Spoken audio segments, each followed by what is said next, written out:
Selamat sore, saya Putri Septina Simomora dengan NIM 11S211 ingin mempresentasikan hasil praktikum PAM 3 saya.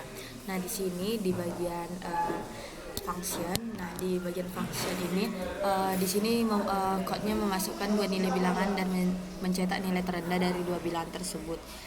Fungsi main-nya adalah fungsi utama dari program yang dimana kegunaannya mengeksekusi program yang dimulai argumen aksinya berisi daftar argumen yang diberikan kepada program melalui baris. Fungsi print-nya digunakan untuk mencetak teks ke konsol. Fungsi read line-nya digunakan untuk membaca masukan dari pengguna yang dimasukkan melalui baris perintah. Selanjutnya di sini digunakan untuk memastikan bahwa masukan tidak bernilai nol.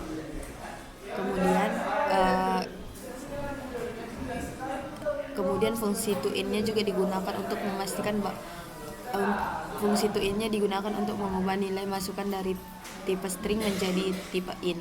Hasilnya akan disimpan ke dalam variabel num1 yang memiliki tipe data int, sama seperti yang kita lihat di atas ini, di sini.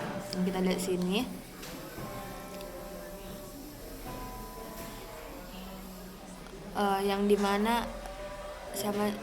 Yang dimana memiliki data int. Di num1 ini memiliki data int, num2 juga memiliki data int. Nah, fungsi readline-nya juga digunakan untuk membaca masukan dari pengguna dan kemudian dikonversi menjadi bilangan bulat atau int. Fungsi main value-nya digunakan dengan mengirimkan dua bilangan yang telah dimasukkan oleh pengguna. Fungsi print file-nya dipanggil dengan mengirimkan bilangan result yang sudah dihitung sebelumnya. Fungsi print file akan mencetak nilai result ke konsol. Fungsi main value akan mengembalikan nilai terendah dari dua bilangan tersebut yang kemudian disimpan ke dalam variabel result.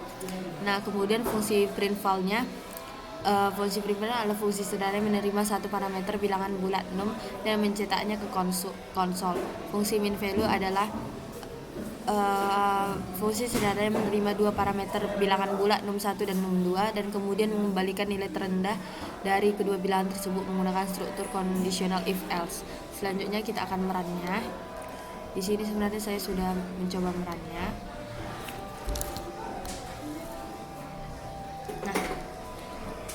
Nah, kita masukkan nilai pertama. Ini terserah kita memasukkan nilai berapa. Saya coba 43.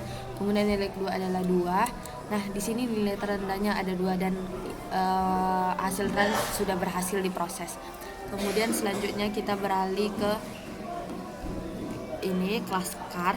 Nah, di class car ini mendeklarasikan memiliki dua properti, yaitu name dan model, yang dimana tipenya yaitu string dan int. Di name-nya itu tipe datanya string, di model tipe datanya int. Di sini propertinya tersebut dideklarasikan dengan nilai awal 0, yang dimana var digunakan untuk mendeklarasikan variabel yang bisa diubah nilainya atau mutable dan string. Di sini menunjukkan tipe data variabel name yaitu string dan menunjukkan bahwa variabel tersebut dapat bernilai 0. Kemudian selanjutnya kita beralih ke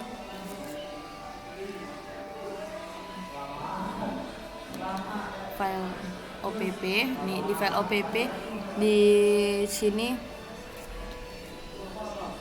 di sini mendefinisikan sebuah kelas car yang dimana dua objek dari kelas car dibuat, yaitu mycar dan mycar2. Var-nya mycar.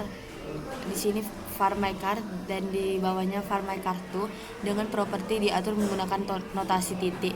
Di sini pernyataan printl diakhiri mencetak properti dari kedua objek car. Kelas car juga memiliki dua properti, yaitu name dan model yang didefinisikan sebagai string dan ini secara berturut-turut. Properti diinisialisasi dengan string kosong dan 0 secara default. Fungsi main menginisialisasi dari dua instance dari kelas. Car menetapkan propertinya menggunakan notasi titik dan mencetak detail dari masing-masing mobil menggunakan fungsi printl. Kode ini dapat digunakan sebagai titik awal untuk program yang lebih besar yang melibatkan pengelolaan data mobil atau untuk berlatih pemrograman berorientasi objek dalam bahasa Kotlin. Selanjutnya saya akan mencoba merannya. di sini akan tampil keluaran mobil ke-1 Ferrari model 2001, kemudian mobil kedua Mercedes model 2010, dan code ini berhasil dijalankan dan menghasilkan keluaran.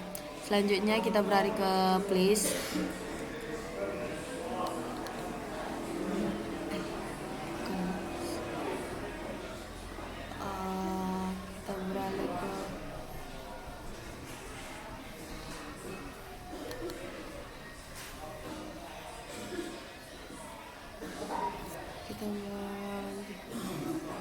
Sebentar.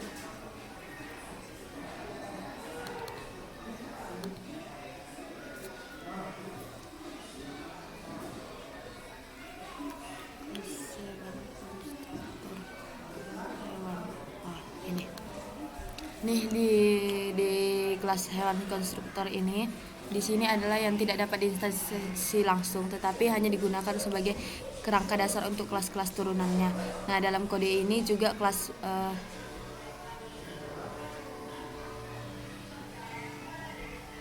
dalam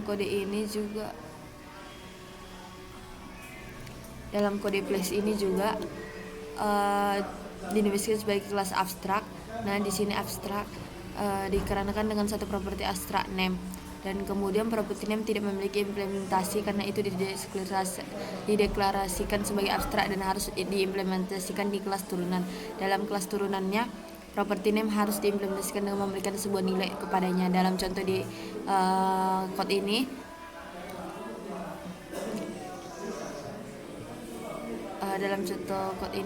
ini adalah turunan dari kelas place. Kemudian di file konstruktor ini objeknya adalah kelas hewan,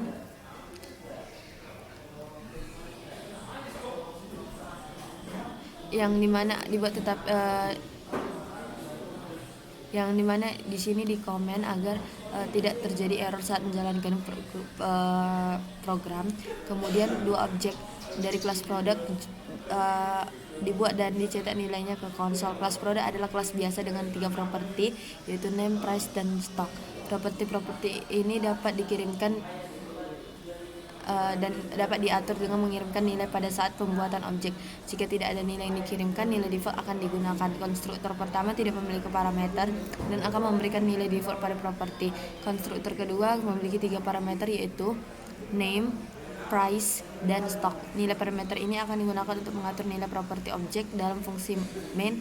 Pertama-tama objek produk dibuat tanpa parameter. Setelah itu objek produk dibuat dengan mengirimkan nilai produk 2, maksudnya mengirimkan nilai ke dalam konstruktor. Setelah pembuatan objek, properti dari kedua objek dicetak ke konsol dengan menggunakan fungsi println.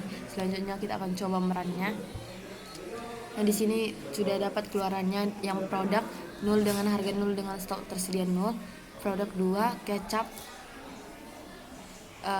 ABC dengan harga 12.000 dengan stok tersedia 5. Selanjutnya beralih ke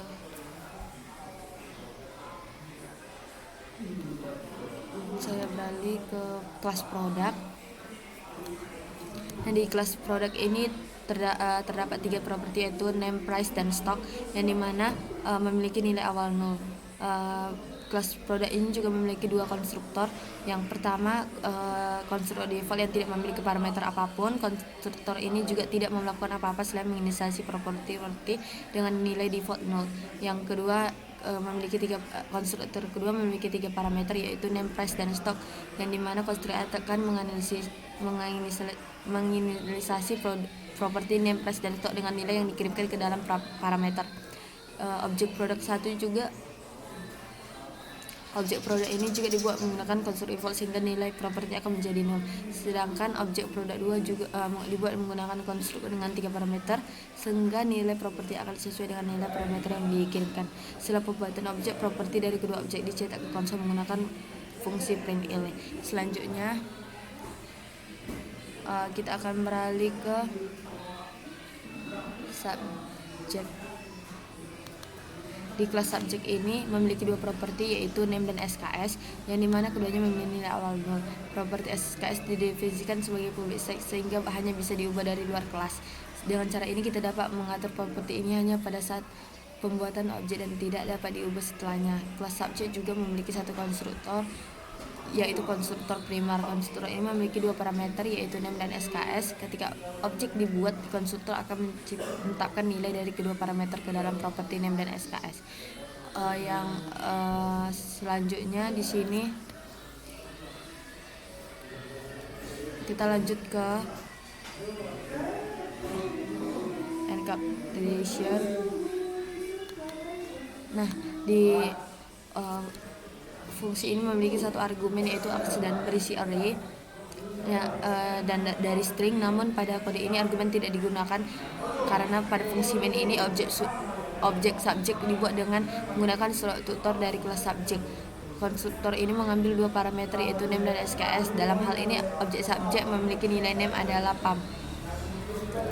Objek subjeknya adalah pam, di ini name-nya pam dan SKS-nya adalah 4. Selanjutnya pada baris selanjutnya properti name dan SKS dari objek subjek diubah menjadi pemrograman berbasis mobile dan 6 dengan cara mengambil properti tersebut secara langsung dan menetapkan nilai baru terakhir. Pada baris terakhir menggunakan fungsi print nilai dari properti name dan SKS dari objek akan dicetak ke konsol. Selanjutnya saya akan mencoba merannya dan mengeluarkan keluaran mata kuliah pemrograman berbasis mobile dengan jumlah SKS adalah 6. Selanjutnya kita lanjut ke kelas vehicle. Ini adalah kelas vehicle. Kemudian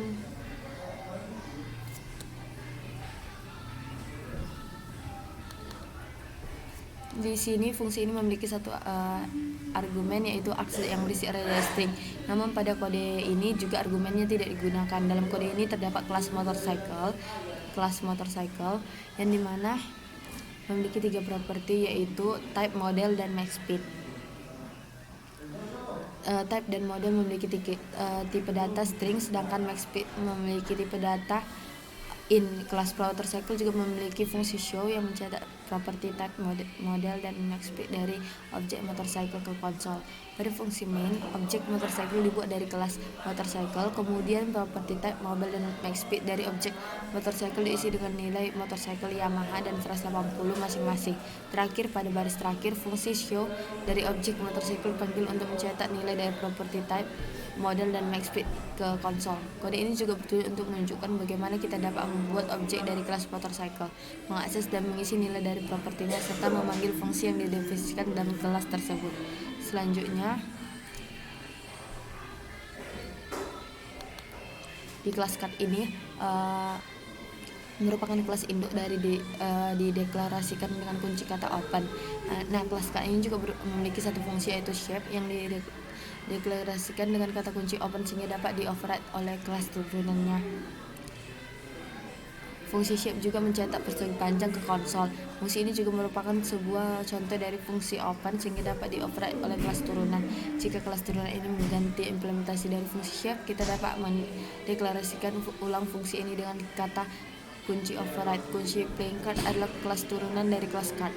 Kelas playing card juga mengoverride fungsi shape yang didefinisikan dalam kelas card, sehingga ketika fungsi shape dipanggil pada objek playing card, yang dicetak ke konsol adalah bulat, bukan persegi panjang yang didefinisikan dalam kelas card. Jadi deklarasi open class card dan open fun shape bertujuan untuk memungkinkan kelas turunan mengoverride fungsi shape dari kelas induk card. Selanjutnya di kelas chart ini yang merupakan kelas turunan dari kelas chart. Kelas chart ini mengoperate fungsi shape yang dideklarasikan dalam kelas chart dengan cara mendeklarasikan ulang fungsi tersebut dan mengganti implementasinya dengan mencetak lingkaran ke konsol. Selain itu juga kelas card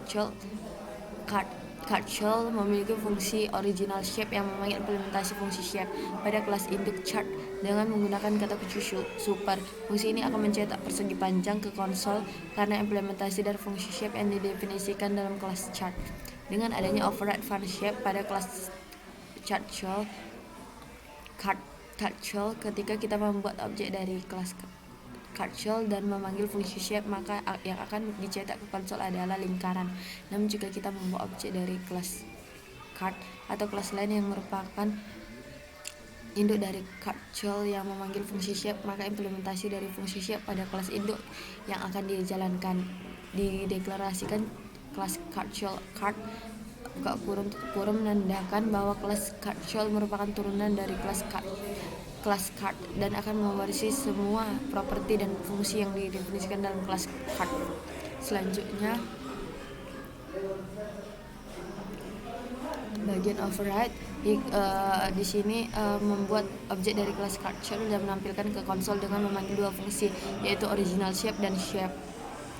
Nah, di sini juga fungsi original shape memanggil implementasi fungsi shape pada kelas induk card dengan menggunakan kata kunci super. Oleh karena itu, saat fungsi original shape dipanggil, maka yang akan dicetak ke konsol adalah persegi panjang. Fungsi shape juga pada kelas card shell telah di override dan mengganti implementasinya dengan mencetak lingkaran ke konsol. Oleh karena itu, saat fungsi shape dipanggil setelah original shape, maka yang akan dicetak ke konsol lingkaran. Dalam kode ini juga baik original shape maupun shape dipanggil pada objek dari kelas card shell yang disimpan dalam variabel card. Karena kelas card shell merupakan turunan dari card, maka objek card dapat mengakses kedua fungsi tersebut. Saya akan menjalankan